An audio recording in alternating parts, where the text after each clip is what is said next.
Prologue. Jerusalem, 33 A.D. Madness. The brown dirt street was filled with dust. Dust, people, women, men, children, soldiers, screams, cheers. The streets were filled with many things, but that day they were primarily filled with madness. Cartaphilus saw it more clearly looking back over the years. The cobblestone and dirt roads had been filled with utter insanity, and they had all been consumed by it. A man struggled up the lane as the mob ran about him, cheering and screaming. He nearly buckled under the weight of a crucifix fashioned from the wood of a great olive tree. Blood ran down his face as he wept and staggered away from Jerusalem, up the hill to Golgotha. Cartaphilus ran with the crowd and cheered, as filled with lust for blood as any other. His ears buzzed, and he had never felt so alive. The shouts of Jews and Romans filled the air as the man stumbled and cried out, falling to his knees in the street. Cartaphilus dashed forward and cuffed the man on the head. "Get up!" he cried. "Get up! Get up! This is no time to rest!" He grazed his wrist on the crown of thorns on the man's head. The man turned reproachful eyes upon him. "I will go, and you will wait until I return." Cartaphilus struck the man again and ran ahead, cheering with the others. Madness. An abomination happened that day. An abomination against God, against humanity itself. 60 years later. Cartaphilus watched sadly as an elderly woman, his second wife, threw crockery at him from across the room. "Get out! Get out! Vile beast! Demon! You are unholy! You never change while the rest of us grow old and die. You are stealing our life. That is what you are doing. Get away!" The woman collapsed, sobbing on the floor. His youngest son stood in the doorway, a grandfather, already grey, eyes filled with distrust and fear. His eldest son was already dead. "Go," his son ordered him. "Go, and take your evil with you." He went. He never returned. Chapter 1. It is a truth universally acknowledged that a man in possession of 5 daughters must be in want of a son-in-law. However little known the feelings or views of the man may be, when a new gentleman enters a neighborhood, this truth is so well fixed in the minds of the others in his household that he is considered rightfully obligated to seek such a relation out the moment a single gentleman enters the neighborhood. "Mr. Bennet, have you heard? Netherfield Park is let at last." "Is that so, my dear?" mumbled Mr. Thomas Bennet of Longbourn in Hertfordshire, who then continued to read his newspaper without further comment. "Well, do you not wish to know who has taken it?" Mrs. Frances Bennet, née Gardiner, demanded, outraged that he had not shown more interest in the matter. "You want to tell me, my dear, and I have no objection to hearing it," answered her husband with a sigh, looking at his second daughter for rescue, and finding none. His 2 eldest sat on a couch near the fire with their embroidery, while his 2 youngest took apart a bonnet by the window. His middle daughter did not even look up from the treatise she was reading. "My sister Phillips tells me that a young man, a Mr. Bingham, has come down from the north in a chaise and 4 to view the place. He was here on Monday and was so much delighted with the house that he took it right away. He is to take possession by Michaelmas and will send his servants next week." "Mr. Bingham, is it?" replied her husband. "Yes, Mr. Bennet, and he is a man of fortune too. 5,000 a year, and very likely more. What a fine thing for our girls!" his wife cried. "Our girls? How can it possibly affect them?" returned Bennet. "Oh, Mr. Bennet, how can you be so vexing? You know he must marry one of them. Jane Binfield. How well that sounds. Your sister is well informed indeed, if she has already learned that this is his design in settling here, her spouse said. Design? Oh, you tiresome man. You must know that it is very likely you will fall in love with one of them, said Mrs. Bennet. That is why, as soon as he arrives, you must go and visit this Mr. Bentley at once. I can see no call for that. You and the girls may go with my permission, or better yet, send them on their own. You are as handsome as any of them. He might like you best of all the party, and then I should be obliged to call him out, and I am much too old to duel any man. Mr. Bennet, you bothersome man. When a woman has 5 daughters grown up, it is time to give over thinking of her own beauty. If our Jane could make a match with this Mr. Bimsby, I would be very well pleased. A house in town, fine carriages, 5,000 a year, and very likely more. But you must not be obstinate. You must visit Mr. Bennet. I insist upon it. Do you, my dear? Bennet said curiously. I do, Mr. Bennet. Think of what such an establishment could mean for our daughters. Sir William and Lady Lucas are set on going for just such a reason, and you could do no less for your daughters than Sir William Lucas, insisted his wife indignantly. Of course, my dear. How right you are. Mr. Bennet lifted his wife's hand to his lips. You command, and I obey. Mr. Bennet was such a strange, mercurial mixture of oddness, sarcasm, humour, reserve, indolence, and contrariness that 23 years had been insufficient for his wife to understand him, but she was never in doubt that he loved her. In all of their lives, the Bennet girls had never understood what drew their parents to one another, for Mrs. Bennet was so different from her husband. A woman of mean understanding, little information, and uncertain temper, she had proven unequal to becoming the companion of Mr. Bennet's hopes, but their strange affinity for one another had never been in question. That did not, however, prevent Mr. Bennet from disturbing his wife's nerves at every opportunity. Oh, Mr. Bennet! Frances Bennet tittered, blushing. She then danced out of her chair and took Jane's hands, twirling about the room. 5,000 a year, and very likely more. Oh, what jewels! What pin money! 'Tis as good as a lord. Why must he marry Jane, Mamma? I'm sure we should all like to have our chance with Mr. Bimsby, asked Kitty, followed by a fit of coughing.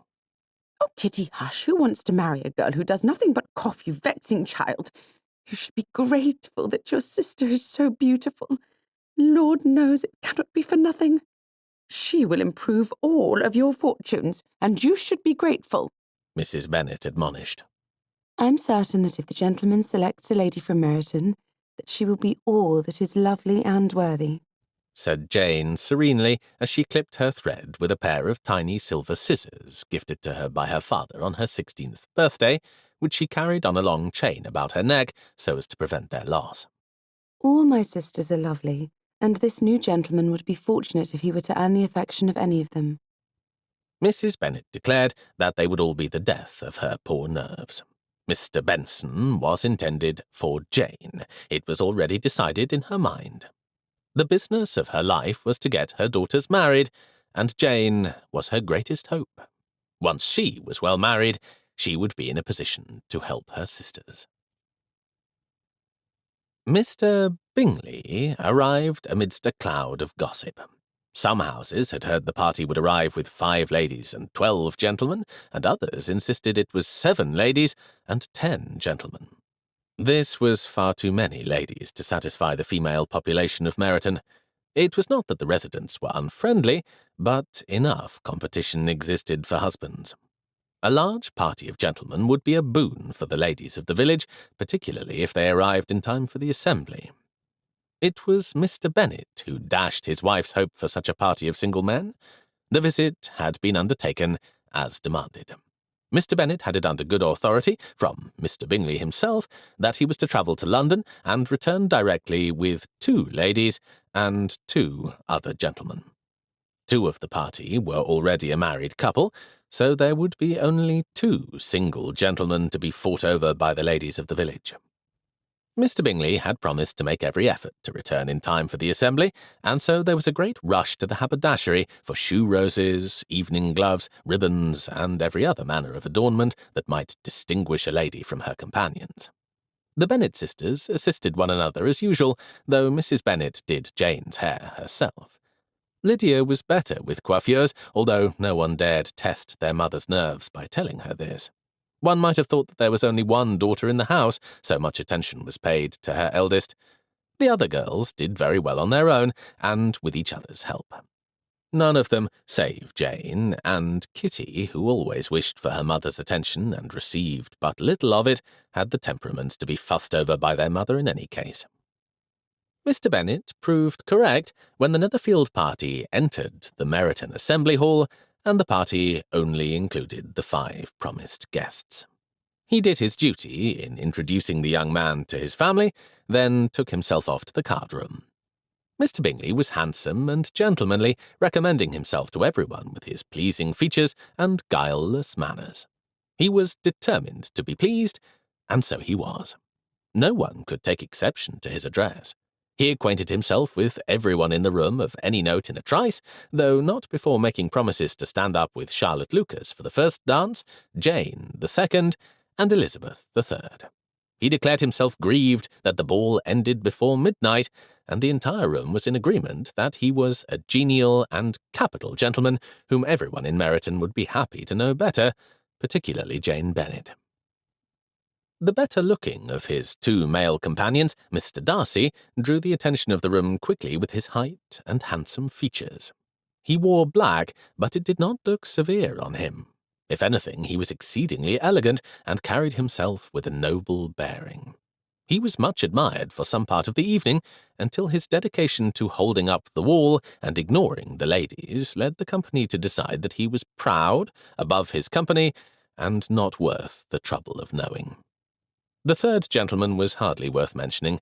Mr. Hurst was a florid-faced man who took himself off directly to the refreshments and then the card-room. The 2 ladies were keenly observed by the others in the ballroom as well. They were both expensively dressed, and the older of the 2, Mrs. Hurst, looked particularly fine, but her sister, Miss Bingley, though also expensively attired, looked as if she had done so in the dark. The orange of her gown clashed terribly with her complexion, which, paired with any other colour, might be quite striking. She wore a turban, of all things, a rather heavy-looking one, and looked like someone that one of the society columns in the newspapers might draw a parody of. Soon after the 4th set, Mr. Darcy stood in his usual position against the wall when his friend approached him. "Darcy," exclaimed Mr. Bingley, "I cannot abide seeing you stand about in such a stupid manner. You had much better dance." "I will do no such thing. You know how much I dislike the activity unless I am particularly acquainted with my partner," Mr. Darcy responded. "Darcy, you know I must have the goodwill of my neighbours if I am to do well here. You simply must dance," Bingley chided. "Besides, I have never met with so many pretty girls in all my life." "You are dancing with the only handsome girl in the room," Darcy growled at his friend. Miss Bennet was indeed stunning, he allowed to himself, if you liked that sort of statuesque, obvious beauty. The lady was so serene that Darcy was unsure if he had seen her speak 10 words to his friend all evening. Darcy preferred a more open nature in a female, since he could not tell if they were planning to trap him if they rarely spoke. "Miss Bennet is an angel," sighed Bingley. "But there is her sister sitting down just there. Allow me to obtain you an introduction." "Who do you mean?" asked Darcy, turning his head briefly and not truly even looking. "She is barely tolerable, but not handsome enough to tempt me. You had better return to your partner and enjoy her smiles. I'm in no humour at present to give consequence to ladies who are slighted by other men." "I believe she sits out too voluntarily, so other ladies might have the opportunity to dance. Men are thin on the ground, if you have not noticed. I believe Miss Bennet will sit out the next. Each of the more popular ladies here takes a turn or 2 doing so. It is uncommonly kind of them to be so considerate of their friends, if you ask me."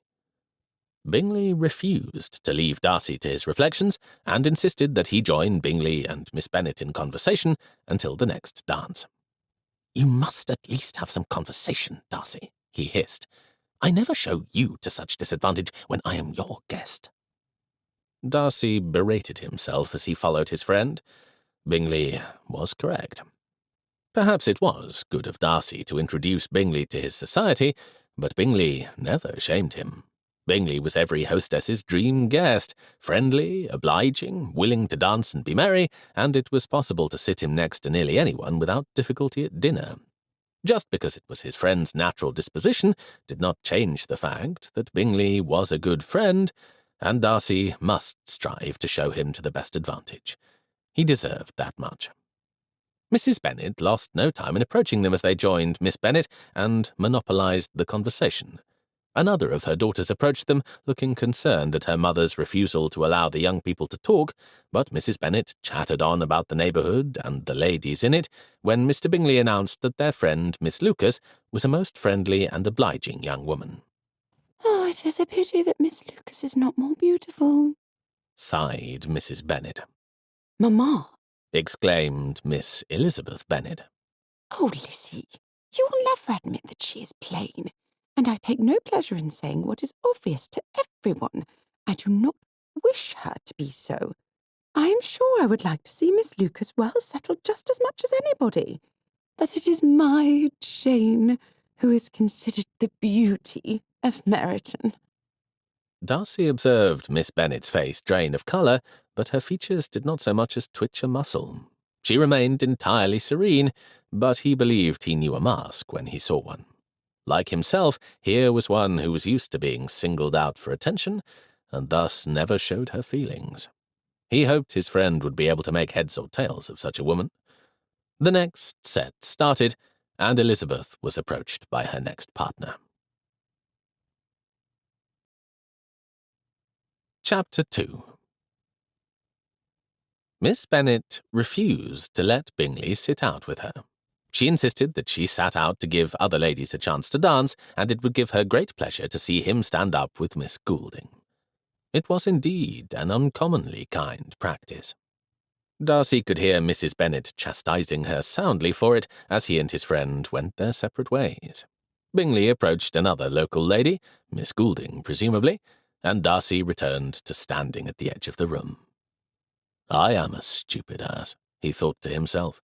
He hoped that it was not too late to redeem his character in the eyes of the neighbourhood. He truly did not have the disposition for dancing unless he knew his partner very well and was comfortable in their company. He would start with Bingley's sisters, then find someone else who did not appear too terrifying. Later, when Darcy had danced with Bingley's sisters, he stood in a quiet corner considering which local lady he would approach for a dance, when he overheard two matrons talking from their chairs nearby. "Such an elegant gentleman! What a fine thing for our girls, Mrs. Long, to have such an engaging man come to reside in the neighbourhood," said Mrs. Bennet. For all her progeny's uncommon kindness to their friends, Mrs. Bennet seemed like an ill-bred woman with far too many daughters. "I should think you would wish Miss Bennet to catch the other one," the other woman said. "the one that everyone says owns the deplorable half of Derbyshire." That was a new one, Darcy thought with a smirk. The deplorable half of Derbyshire. "For all my prayers to see my daughters well settled, Mrs. Long, I hope you do not think me completely insensitive to their happiness. My Jane is too gentle and kind-hearted to be wasted on some proud, arrogant man who is above his company and far too stern. Jane deserves a happy fellow who will see to her contentment. Make no mistake, they all must marry Mrs. Long. My portion will not support them, but there is little point in pushing my Jane at such a disagreeable man who is certainly not at all likely to pay her any respectable attention anyway." Mrs. Bennet gave a long sigh. "Oh, if I could have but one of my girls happily settled at Netherfield and all the others equally well married, I should have nothing to wish for the rest of my days. I'm certain that must be the hope of all mothers and even guardians. I know that your worry for your nieces must nearly match my own for my girls, though I hope that you will allow that with 5 daughters, and under the threat of entailment, that my worries are very heavy indeed. How is your Loretta? Is she still visiting her friend in Bath? Did anything come from that gentleman in Shropshire? The other matron replied that the young lady in question was still in Bath, and being courted by a young man from Shropshire, with no estate of his own, being a second son, but having been left enough by his mother's uncle to live the life of a comfortable gentleman. He had a genteel house in a charming village, and about 800 a year. I would not object to seeing any of my girls in such an establishment myself, mused Mrs. Bennet. My sister manages quite well on such an income, and I know she has never regretted accepting my brother Philip's. If I may say so, Fanny, if you would see them accept such a match, you ought to give them some more household instruction, advised the older woman. They are perfectly well educated. I do not criticize my friend, but I mean instruction in the kitchens, her friend told her gently.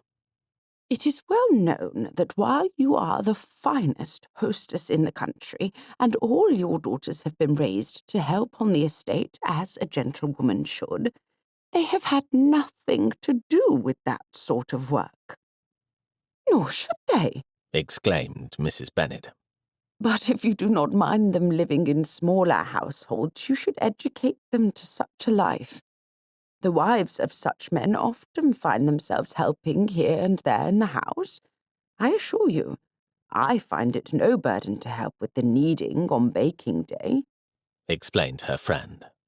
And what if one of them marries into the clergy? They have even fewer servants than I keep. Perhaps you're right, Mrs. Bennet answered. I shall speak to Mr. Bennet. Darcy thought about what he had heard as he watched the dancing.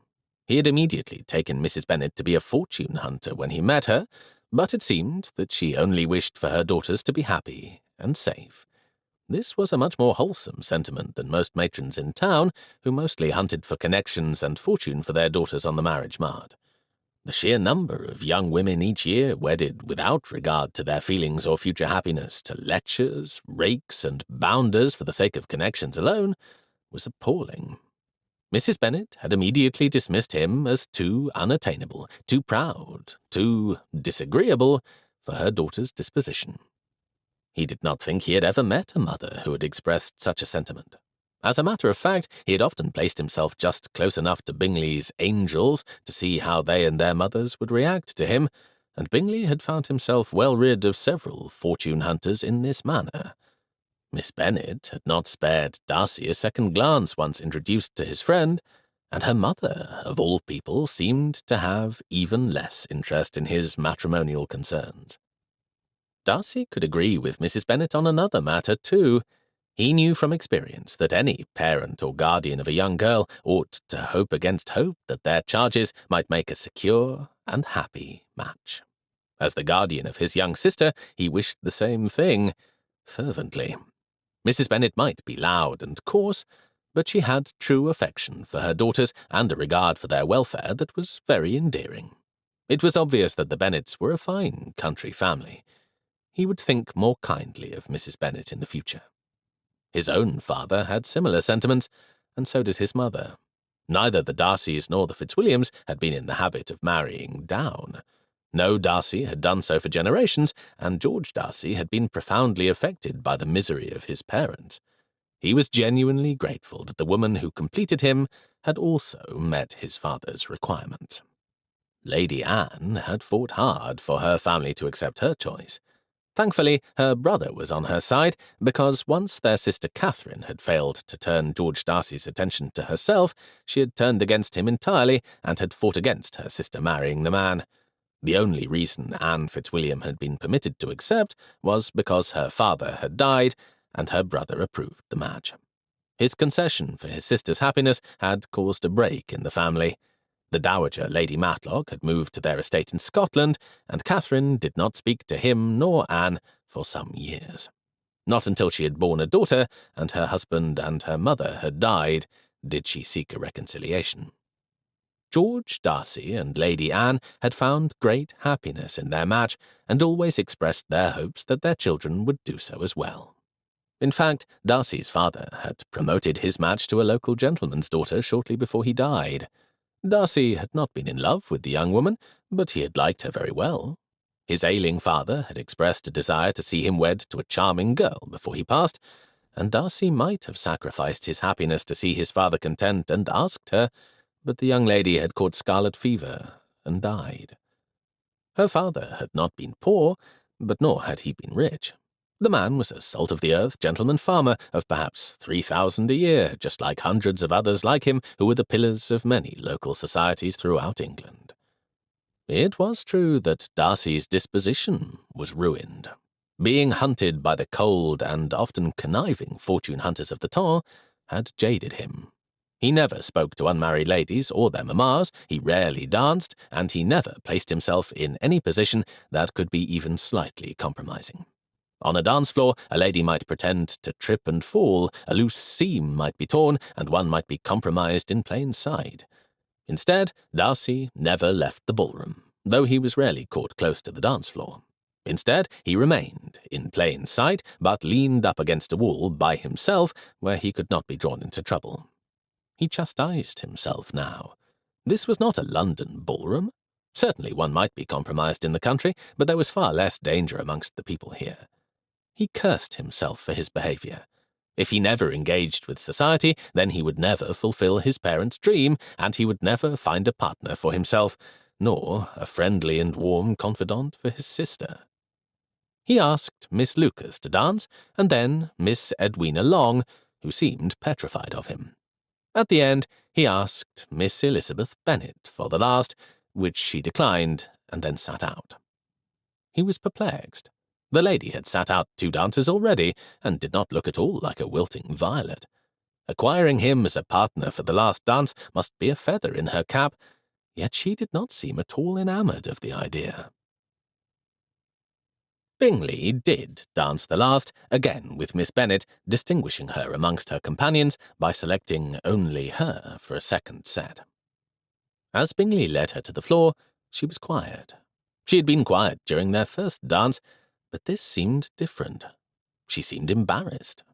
When Bingley inquired if he had done anything to cause her discomfort, she said, "Oh, no.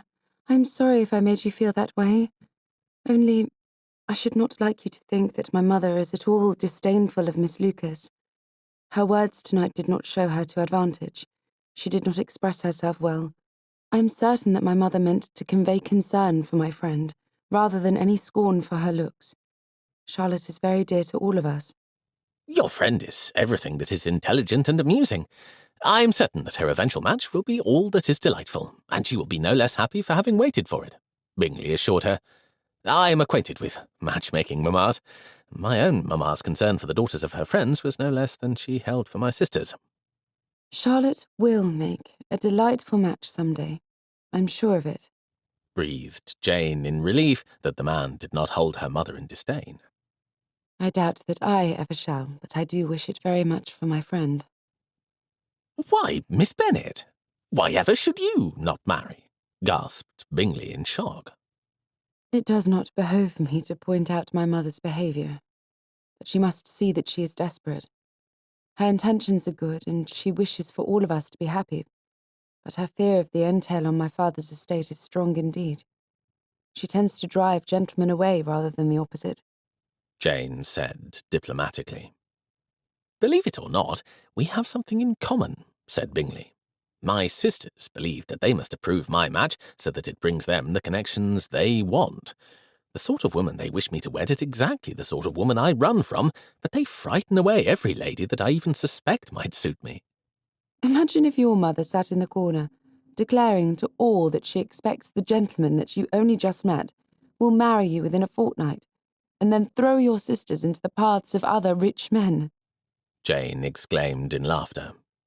"Imagine if your sisters interrogated every person you danced with and then told them falsehoods about you being nearly engaged to another woman," Bingley returned insistently. "Oh dear, I do hope my sisters and mother would not stoop to falsehoods," Jane said, turning serious. "Do not fear, Miss Bennet. I watched you sit out 2 dances tonight when you could have been enjoying yourself merely to see your friends enjoy the same.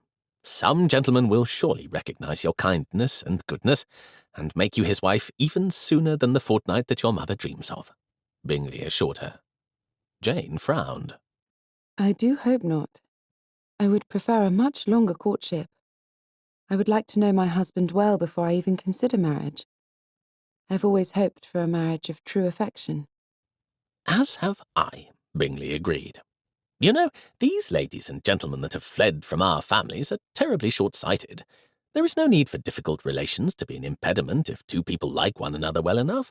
For of course, unless you marry a local man, you will not be staying in the vicinity. You will go to live with your husband. And my sister Caroline will eventually marry and leave me as well, and when Hurst comes into his inheritance, I suspect I shall see a great deal less of my elder sister. Why should such a temporary situation prevent one's happiness?" I do love my family, though. I should not like to go away and see them no more," said Jane. "Nor I, to be sure. But once one is settled at a safe distance, one may choose how often they see their relations, and for how long," answered Bingley. "And I am certain one would enjoy their visits all the better for it." I have never considered it like that. But you are right, said Jane. It is too bad that I may never meet a gentleman with such foresight who has an interest in me. "Do not be too certain about that, Miss Bennet," smiled Charles Bingley, hoping against hope that maybe this time this courtship, if one indeed progressed, might be different from all those before it. Chapter 3. The following day contained the usual visit to Longbourn by the ladies of Lucas Lodge. By mutual agreement in the little town, calls were not paid the day after an assembly or large event, when some might have other obligations to attend to, or may be resting after the exertions, except by particular invitation. A prior invitation had stood between Longbourn and Lucas Lodge all the years of Mrs. Bennet's and Lady Lucas's long friendship, and the ladies relished the opportunity to speak of all that occurred at the assembly. Elizabeth had heard Mr. Darcy's unkind words about her the night before, but said nothing to anyone but Jane. Mrs. Bennet disliked the man already. If it was made worse, her mother might actually insult the man to his face, which could not possibly help Jane to develop an attachment to his friend.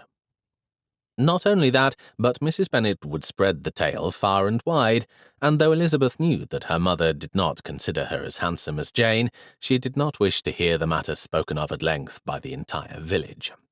She did, however, very much wish to divulge the incident to Charlotte, whose confidence she could depend on, and to exclaim with her friend about how abominable the man was to ask her for the last, later in the evening. She had not wished to sit it out, and she received 2 offers that she had to refuse after the man had gone on his way, but it did give her the great satisfaction of declining his request and swanning off as if it meant nothing to her. Indeed, it could have meant a great deal to her, if only he had been amiable from the beginning, like his friend. Just like Jane had been attracted to Mr. Bingley from the start, so too had Elizabeth been to Mr. Darcy. He was the most handsome man she had ever seen, and then, when he spoke cruelly of her in her hearing, it had been like being doused with a bucket of cold water. She did not need men like him reminding her that she would never be as handsome as her sister. She needed just one honourable, kind-hearted gentleman to think that she was worthy on her own merits. The Lucas ladies arrived and broke up into their respective groups. Lady Lucas to converse with Mrs. Bennet, Maria to gossip and retrim bonnets with Kitty and Lydia, and Charlotte to sit and enjoy Elizabeth and Jane's company. The latter group did invite Mary to sit and converse with them, but she eschewed the conversation as gossip and retreated to a corner to study Fordyce. Charlotte was aghast at the report of Mr. Darcy's manners. He did seem above his company when he was first introduced, and while he so persistently stood alone, he looked so proud and haughty. But later, when he asked me to dance, he seemed willing enough to be reservedly friendly, and seemed to spend the rest of the evening making a more sincere effort. Perhaps he was out of sorts. It is not like you to sound so much like Jane, Charlotte. How is she expected to respond when you steal her lines? Teased Elizabeth. But Lizzie, perhaps he was out of sorts when he arrived, Insisted Jane. Sister, what if there was some sort of explanation? I cannot imagine what sort of explanation could excuse such incivility, Jane, answered her sister. In any case, he is unlikely to make any such elucidation to me. How was your conversation with Mr. Bingley? I think I may have embarrassed myself this time. Jane admitted.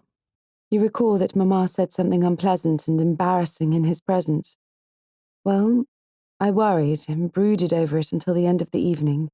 And when we danced Lizzie, I cannot believe I said it.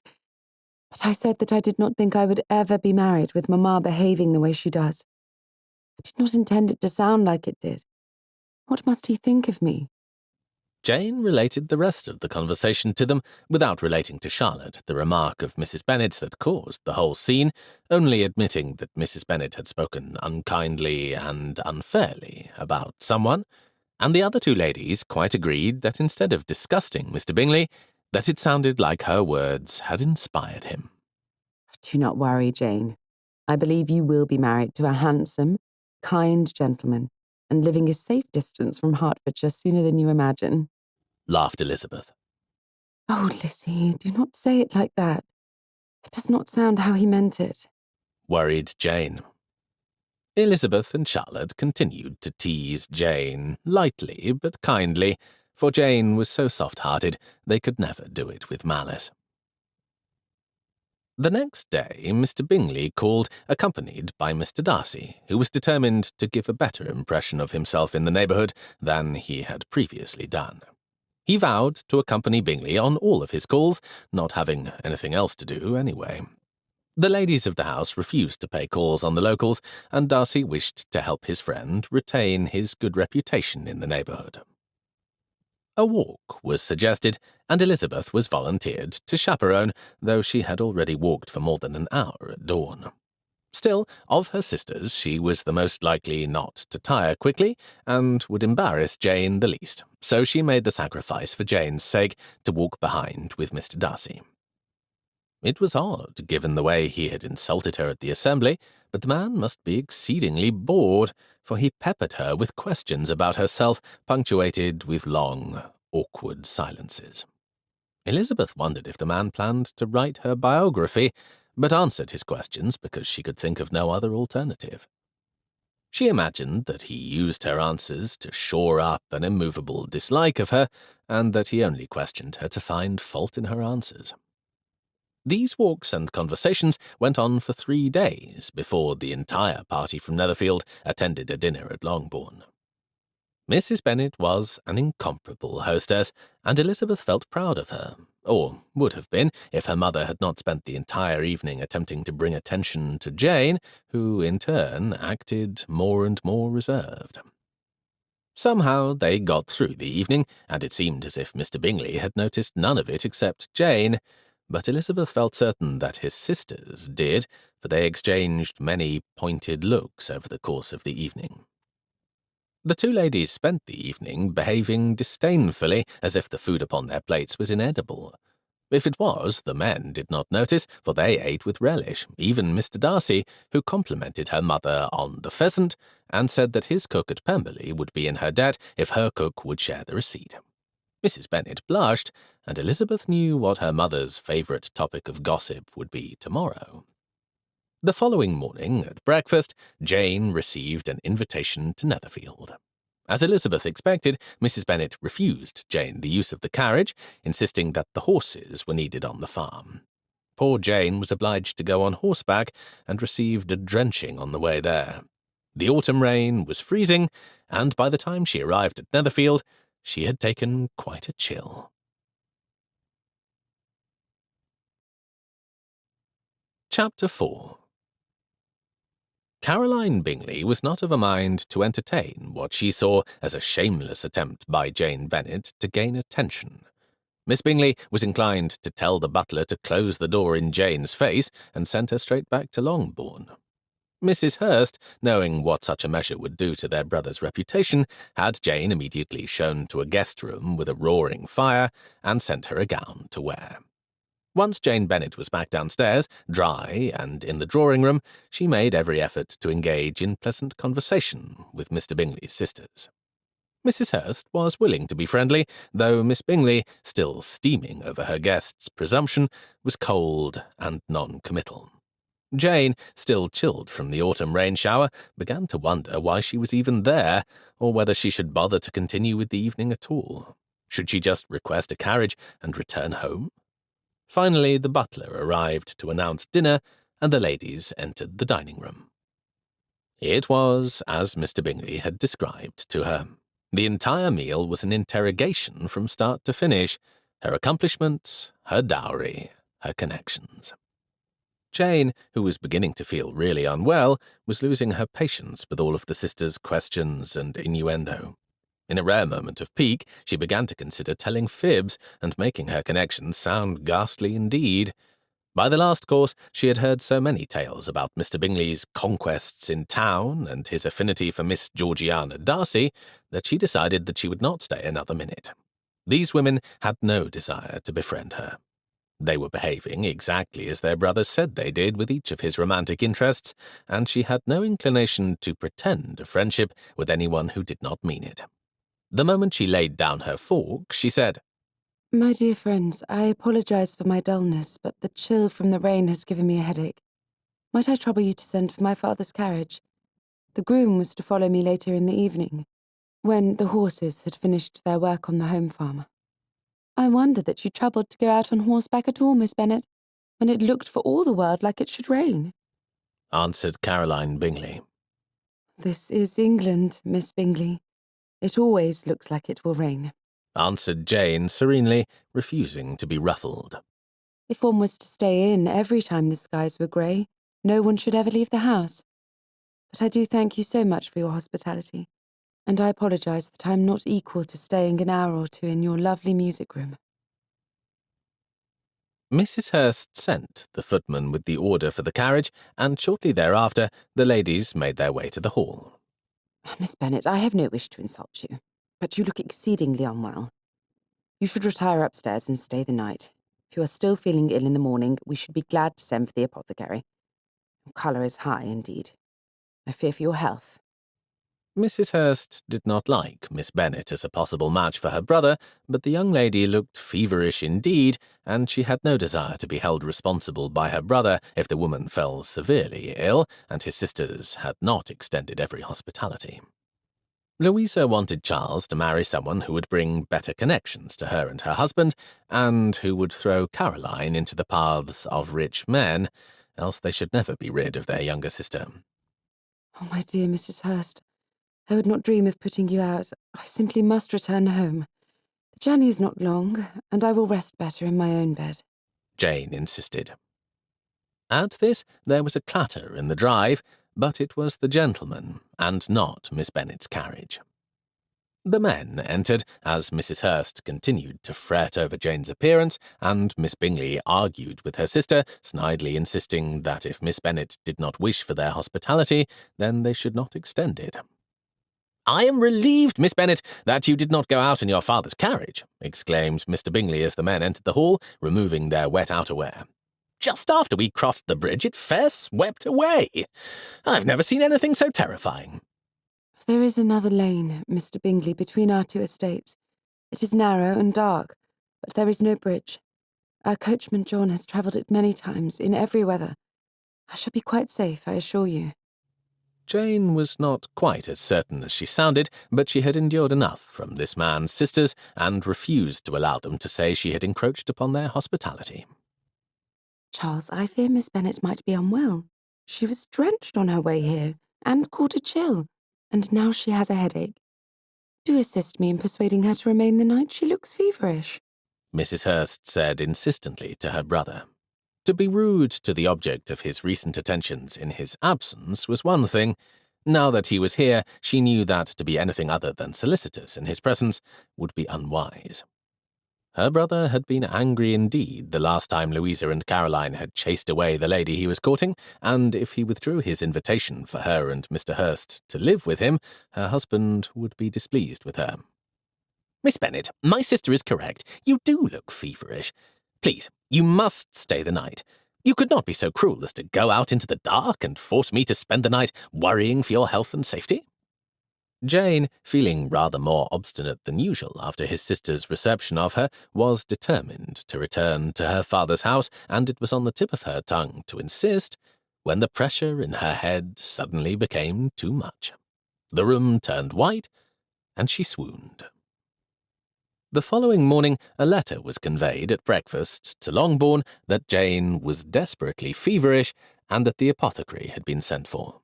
Elizabeth was outraged that their mother's shenanigans had brought Jane to this, and reminded her mother that Jane could not be courted by Mr. Bingley if she were confined to her rooms. She then set off across the fields to see to her sister as soon as may be. She arrived at Netherfield Park an hour and a half later, blousy and covered in mud, and was shown into the breakfast room. Caroline and Louisa, who kept town hours, were sitting down to breakfast with Mr. Hurst when she was shown in. Miss Bennet, did you walk here? Exclaimed Caroline. I did, Miss Bingley. Most of the population walks a great deal in the country. Elizabeth said patiently. But your hem is 6 inches deep in mud. Caroline said, scandalized. That is why all of my walking gowns are brown, Miss Bingley, because the country is plagued by mud. Elizabeth returned. Might I be shown to my sister with all haste? When Elizabeth entered Jane's room, she was amazed to find Mr. Bingley and Mr. Darcy present, along with Mrs. Nichols. Miss Elizabeth, forgive us. I know it appears unseemly, but Miss Bennet is gravely ill, and my sisters are not nurses. I am glad you are here. The apothecary entered from the dressing-room, where he had been washing his hands in the basin before examining Jane. Miss Lizzie, I'm glad you've come. Miss Bennet appears to have contracted the grip that has lately plagued Netherfield's tenants. Oh, Jane, Elizabeth said. you should not have gone to Queenie's with that basket for Twister. Do you mean to say there is an outbreak on this estate? Asked Darcy. Why was Bingley not informed? It is not a severe outbreak, sir. Mrs. Nichols replied. Only 3 families so far, but Miss Bennet here would insist on bringing a basket and looking in. Miss Bingley was informed, but she gave no orders to send relief. At Pemberley the master would be informed, grumbled Darcy. To my knowledge, sir, Pemberley has no mistress, or so I am told. Of course such things would be reported to the master in the absence of a mistress. Elizabeth said.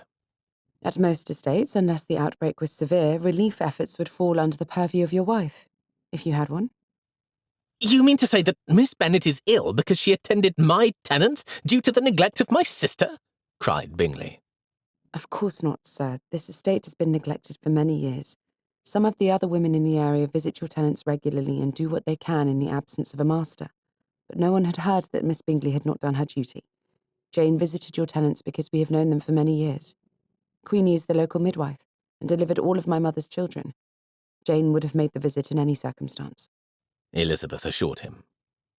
That does not change the fact that I am the master here now, and I should have known and done something, agonized Mr. Bingley. That physician from the next town over that we met last night, Mr. What was his name, Darcy? Was it Miller?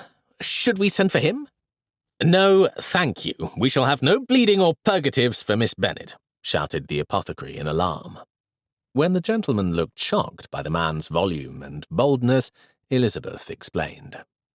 Mr. Miller is known for his belief in purging and bloodletting. More of his patients die than not. My mother never allowed him to treat us again after our young brother died from scarlet fever after his attentions. Most of us in the village are content with the care of Mr. Jones. Miss Bennet is a healthy woman with a strong constitution, but bleeding her when she has the grip would finish her off, Mr. Jones insisted. In the absence of Mr. and Mrs. Bennet, I must forbid her to be subjected to a procedure they would not approve of in my presence.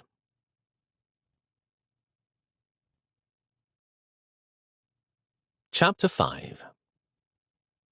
It being so late in the autumn, there was no ice. The ice-houses had been empty for months, but there was no shortage of cold water from the wells at this time of year. Darcy and Bingley withdrew, and under the supervision of Mr. Jones, Jane's feverish body was bathed in cold water for hours to bring down her fever. Later in the afternoon, Mr. Bennet arrived on horseback in response to a message from Elizabeth. He brought a valise of clothes for both daughters and agreed with Mr. Jones that bleeding Jane was out of the question. "Your mother has taken to her bed in fear for Jane," Mr. Bennet said privately to Elizabeth when they were alone with her sister. "I do wish she might be more useful at such a time, Lizzie, but we know her limitations. I do believe that she has learned her lesson about these matchmaking schemes. She was kneeling by her bed when I departed, praying for forgiveness, and promising that if Jane might be spared, that she will never attempt any such stratagem ever again." Mr. Bennet and Elizabeth were invited to remain. Elizabeth was amused because she had no intention of leaving her sister, invitation or no invitation, but she thanked Mr. Bingley and resumed her place by her sister's bed. Mr. Bennet dined downstairs with their hosts that evening, and Elizabeth maintained her place by Jane's side. The following morning, Mr. Bennet took her place for a time, while Elizabeth went outdoors to stretch her legs. It was dawn, and she would not have left Jane for anything, but Mr. Bennet insisted she would make herself ill. She was instructed not to return until she had taken a long walk and broken her fast. She met Mr. Darcy on her walk, and he joined her. Elizabeth wondered what he meant by it. It was one thing to cure his boredom by peppering her with questions when he was accompanying his friend on his calls and they were thrown together, but Elizabeth could not understand why he would seek her out without reason. He asked her a great number of questions about her knowledge of the tenants at Netherfield, and said that Bingley had resolved to pay the apothecary fees for all families affected by the little outbreak, and had sent baskets to one of them. His sisters had scornfully refused to visit the households as they ought, and spoke scathingly about Miss Bennet putting herself in harm's way, and then exposing her neighbours to illness. Somehow, this did not surprise Elizabeth. The ladies were not present at breakfast. Elizabeth expected they would be down in a few more hours, as they had been the day before, when she arrived. There was little discussion at the table as she ate with her host and his guest. When she had finished, Mr. Bingley asked what he could send to improve Jane's comfort. Her fever has not abated, Mr. Bingley, and I would like to see if we can improve it. Also, she needs special liquids. Could some boiled water and willow bark tea be sent up with an invalid feeder? Also, a small container of salt, and if a few lemons or oranges can be spared, that will help, I think. Later, the gentlemen visited while Elizabeth and Mr. Bennet were in the room with the apothecary. "Miss Elizabeth, what is that drink you are making?" asked Darcy with interest, watching Elizabeth mix salt in a glass and squeeze some juice from an orange into it and pour it into the invalid feeder. "'Tis a miracle is what it is," the apothecary interrupted as he felt Jane's head.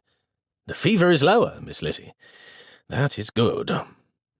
One day, while we were on our way to visit Queenie, there was a boy, a squatter's son, who was near to swooning from lack of food.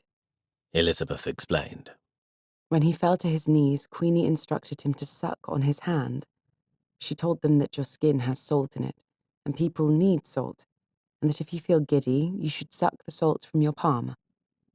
Another time when Mrs. Mather's daughter was ill, I remembered it, and then also remembered something about sick people needing lots of clean water and fruit. I mixed a small amount of salt into some water and added some juice from some lemons that we were able to acquire from Lady Lucas. We forced a great deal of it down her with the invalid feeder over the 2 days. It seemed to help, but I'm unsure. It might have been a coincidence, and it is more likely that it was Mr. Jones's attentions that did it. "It was that drink that did it, I would wager my teeth upon it," Mr. Jones insisted. "Ever since, I have carried a lemon and a small container of salt with me in my bag.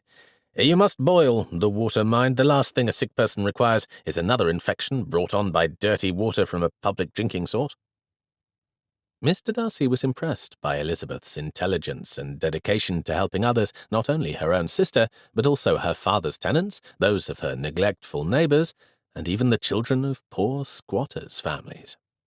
The men left Elizabeth and Jane with the apothecary and Mrs. Nichols, then spent the day in Bingley's study, where their host took the opportunity to question Bennet thoroughly regarding his knowledge of Netherfield, its tenants, and the surrounding area. After learning that the people on the lands he leased were suffering, Bingley had gotten no sleep, and was now determined to right as many wrongs as he could. He took the opportunity of questioning someone who had a great deal of local knowledge. Bennet seemed to be intelligent, but it was said locally that the man had lost the heart for improving his own estate when his young son, the fourth of his children, had died at the age of 5. Jane's fever lingered for 2 more days and finally broke. The young woman spent another week at Netherfield convalescing. Her mother visited her the day after she awoke and became lucid, which was the same day her father returned to Longbourn. Mrs. Bennet saw Jane alone in her rooms and apologized to her for having sent her on horseback and promised never to do any such thing again to any of her girls. She then went down with Elizabeth and her other daughters to take tea with the Bingleys in the drawing-room. The young ladies were full of news about the regiment which had arrived and the officers who had so far singled them out for attention.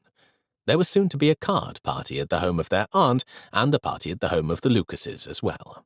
Every household wanted to be among the first to welcome the regiment to the neighbourhood. "Did you find Miss Bennet well, Mrs. Bennet?" asked Bingley, when it was clear that his sisters had no intention of being civil and making Mrs. Bennet feel welcome to visit them again any time soon. "Oh, no, Mr. Bingley," Mrs. Bennet exclaimed. "she is still a great deal too ill to be moved. We shall have to trespass on your kindness a little longer." "I would not hear of Miss Bennet being moved," cried Bingley. "She must stay another fortnight at least." Mrs. Bennet was well pleased with this answer, and next Lydia put herself forward and reminded Mr. Bingley of his promise at the assembly to throw a private ball. "And just think of how charming a private ball will be with the militia in the neighbourhood." "When your sister has recovered, Miss Lydia, you shall name the very day," promised Mr. Bingley. Next followed a conversation between Mrs. Bennet and Mr. Bingley regarding his tenants. She had heard from Mr. Bennet that Mr. Bingley was attempting to improve their situations, and this led her to telling Miss Bingley and Mrs. Hurst a bit about this family or that, and what might be done to help certain households. "I assure you, Mrs. Bennet, that my sister and I have little to do with such matters," said Miss Bingley, with her nose raised high. "Is that so, Miss Bingley? I did know that you were from trade, but I'd heard that your family wished to raise their status. I beg your pardon. That was my mistake." Mrs. Bennet apologized. "I beg your pardon? What is that supposed to mean?" Asked Caroline Bingley. "Well, Miss Bingley, I had heard that you have hopes of marrying into the first circles." Answered Mrs. Bennet. "All gentlemen, great noblemen included, have country estates, and some even possess numerous very large properties. If a property is to be profitable, the people who do the work must be looked after to ensure that they are healthy and thriving, or the estate suffers, and your husband's wealth will be threatened. This is the responsibility of the mistress of the estate. I did not know this either when I married my husband. I married up too, you know. My father was a solicitor. But I was fortunate. My mother-in-law taught me what I must know, and I, in turn, passed it on to my daughters. If it is true that you wish to marry up, you will need to learn these things, in which case you are fortunate that your brother leaves this place, for it is a good opportunity for you to learn along with him." "Charles, how can you let her insult me like this?" Shrieked Miss Bingley. "I do not understand.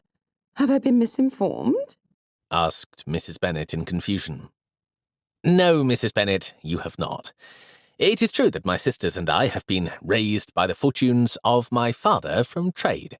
My sisters, however, prefer not to be reminded of this," answered Bingley, amused by his sisters being put in their place so inadvertently by the well-intentioned matron. "Caroline, you should be thanking Mrs. Bennet. Many ladies would just as soon cut you as share their knowledge. It is the responsibility of a gentleman's wife to see to these matters. You can refuse all you like, but that will not make gentlemen wish to marry you." "We might find a nice politician who will have you, if being the mistress of an estate does not suit you, Miss Bingley," said Mrs. Bennet. "My cousin had a season in London, and she married a politician. He had no estate, just a handsome fortune, and they spent their whole year in town, entertaining. It suited her well, until she and her husband died of the cholera. However, if you do wish to marry a gentleman, and you wish to learn what you must know, you may visit me at Longbourn whenever you wish. I attend state matters on Tuesday and Thursday, and my daughters would be good enough to introduce you to your tenants if you should wish to go visiting. I am certain that Caroline and Louisa are very grateful to you for your kind offer, Mrs. Bennet, said Bingley, glaring at his sister.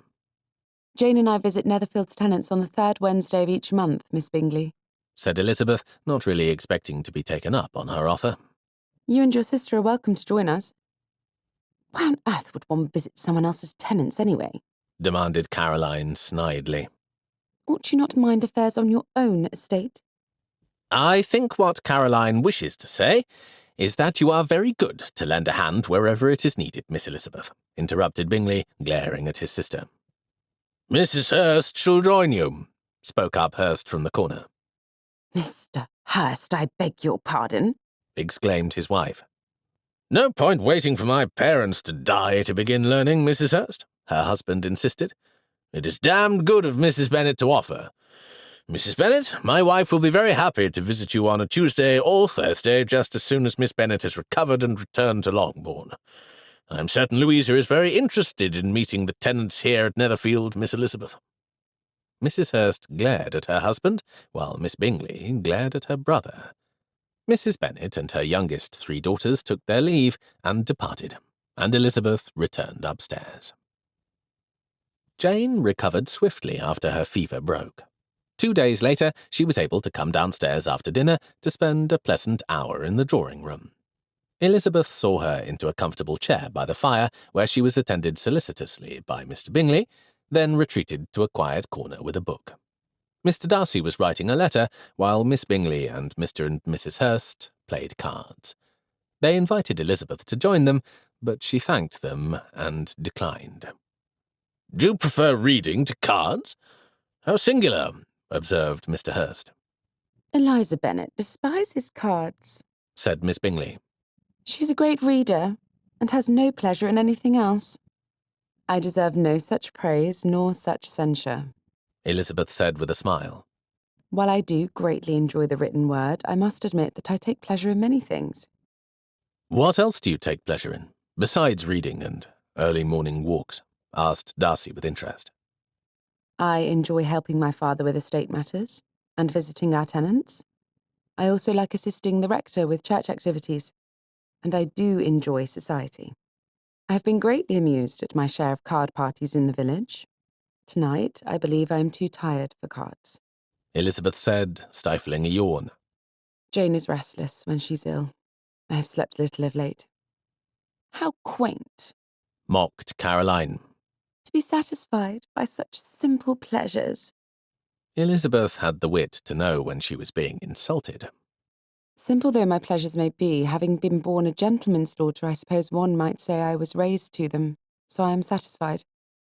Gently bred ladies are content with such pursuits. Jane was scandalized by her sister's cheek, but Miss Bingley had not the wit to know when she was insulted. The rest of the room did, and Charles was fit to burst in his efforts not to laugh. Mr. Hurst was smirking, and even Darcy was hard put to fight the turn at the edges of his lips. We shall have to assign a maid to sit with your sister tonight, Eliza. We want you to have your strength so you may return directly to these charming endeavours as soon as may be, sneered Miss Bingley. Do not trouble yourself, Caro, Elizabeth replied. I expect that my sister and I should return home to our father's estate quite soon. A night in my own bed shall soon set me to rights. Caro? Miss Bingley echoed. Oh, had we not reverted to given names, Miss Bingley? Elizabeth said impishly. Of course I do not recall having invited you to use mine, but I must have done at some point, or I'm certain you never would have presumed. I do not prefer Caro. Miss Bingley snapped, irritated to be reminded that as the higher rank as a gentleman's daughter, Elizabeth must be the one to extend such an invitation. I do apologise, replied Elizabeth with a smile. I do not prefer to be called Eliza, so perhaps we have that in common. I've heard Miss Lucas call you Eliza, interjected Mrs. Hurst. Ah, the privileges of lifelong friendship cannot be set aside, Elizabeth quipped. But since neither of us cares for such familiarity amongst those we do not know as well, I believe we should continue on with our surnames. Do you not, Miss Bingley? Indeed, sniffed Miss Bingley. At this, Elizabeth noticed that her sister looked weary, and Mr. Bingley noticed as well, just at the same moment. Though Jane objected weakly, Elizabeth bundled her back up to her room, where they remained for the rest of the evening. Jane came downstairs for slightly longer periods each day for the rest of the week, and then requested the use of Mr. Bingley's carriage to return home, for, in direct opposition to her recent promise, Mrs. Bennet was finding excuses not to send her husband's carriage.